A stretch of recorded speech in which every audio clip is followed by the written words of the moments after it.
Bismillahirrahmanirrahim. Assalamualaikum warahmatullahi wabarakatuh. Waalaikumsalam warahmatullahi wabarakatuh.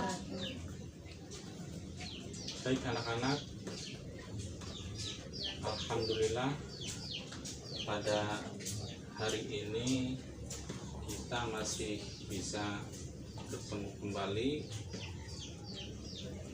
di mata pelajaran fikih ya. Baik, gimana kabarnya anak-anak pada hari ini? Baik, alhamdulillah. Baik, minggu kemarin Bapak sudah menjelaskan tentang pelajaran fikih yang membahas tentang hukum Islam ya. Bapak mau nanya, ada berapa hukum Islam? 5. Ada 5. Yang pertama fardu, yang kedua Sunnah, yang ketiga haram, yang keempat makruh, dan yang kelima mubah. Baik, lanjut. Yang dinamakan fardu yaitu apa? Apabila dilaksanakan akan mendapatkan pahala dan apabila ditinggalkan mendapatkan dosa. Bagus sekali jawabannya. Jadi yang dinamakan fardu yaitu menurut syariat Islam ya, maksudnya itu apabila dilaksanakan akan mendapatkan pahala dan apabila ditinggalkan akan mendapatkan dosa. Oke, sekarang hari ini Bapak akan membahas tentang toharoh ya, atau bersuci. Terus menurut syar'i atau syariat Islam, apa yang dinamakan toharoh atau bersuci? Di sini dijelaskan singkatnya, yaitu bahwa yang namanya bersuci yaitu membersihkan dari semua kotoran, dari hadas dan najis. Jadi pada intinya yang namanya bersuci yaitu membersihkan semua kotoran dari hadas dan najis. Tuh. Jadi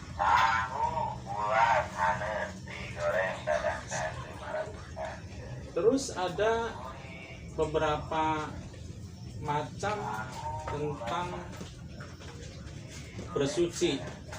Yang pertama itu untuk suci dari hadas. Suci dari hadas itu ada 2, ada hadas kecil dan hadas besar. Kalau hadas kecil itu bisa dilakukan dengan cara berwudu. Kalau hadas besar itu harus dilakukan dengan cara mandi junub. Misalkan bagi anak perempuan yang sudah mencapai akil balik ya, jadi misalkan sehabis haid itu hukumnya wajib untuk melakukan mandi junub, namanya mandi junub ya. Itu jadi orang yang ketika mau menjalankan sholat itu harus suci dari hadas besar dan hadas kecil. Terus yang kedua yaitu harus membersihkan atau mensucikan dari najis. Dan caranya gimana membersihkan atau mensucikan dari najis? Yaitu dengan cara menghilangkannya yaitu dengan menyiramkan air pada najis itu, entah itu yang ada pada badan kita, entah itu yang ada pada pakaian kita yang sedang dipakai, entah itu najisnya ada pada tempat yang mau kita untuk melaksanakan sholat. Jadi tempatnya itu ketika kita mau melaksanakan sholat harus suci dari najis. Jadi pada intinya yang namanya bersuci atau taharah di sini jelaskan ya fi'lu ma tasihhu shalah illa bihi. Jadi yang dinamakan taharah itu suatu tindakan yang ketika seseorang itu melaksanakan sholat hukumnya tidak sah terkecuali dengan bersuci. Nah, itu lengkapnya. Kalau bahasa singkatnya, bersuci itu menghilangkan semua dari kotoran, dari hadas dan najis. Nah, terus di sini juga ada beberapa macam tentang cara menghilangkan hadas, yaitu hadas kecil dan hadas besar.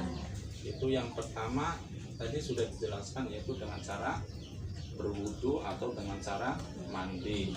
Terus bisa juga dengan cara bertayamum ya. Tayamum itu bisa dilakukan ketika tidak ada air. Itu boleh sekalian itu mau sholat bisa melakukan tayamum apabila air tidak ada, atau bisa menjadikan ketika kalian memakai air akan menjadi hal yang mudarat. Terus cara menghilangkan najis di sini yaitu dengan cara istinja. Istinja itu dengan cara menyiramkan air atau cebok ya, istilahnya itu cebok ya. Ketika misalkan contoh kalian mau sholat tapi mempunyai hadas kecil sehabis kencing ya, habis buang air kecil atau sehabis buang air besar, itu bisa dilakukan dengan cara istinja, itu cebok, cara membersihkan najisnya.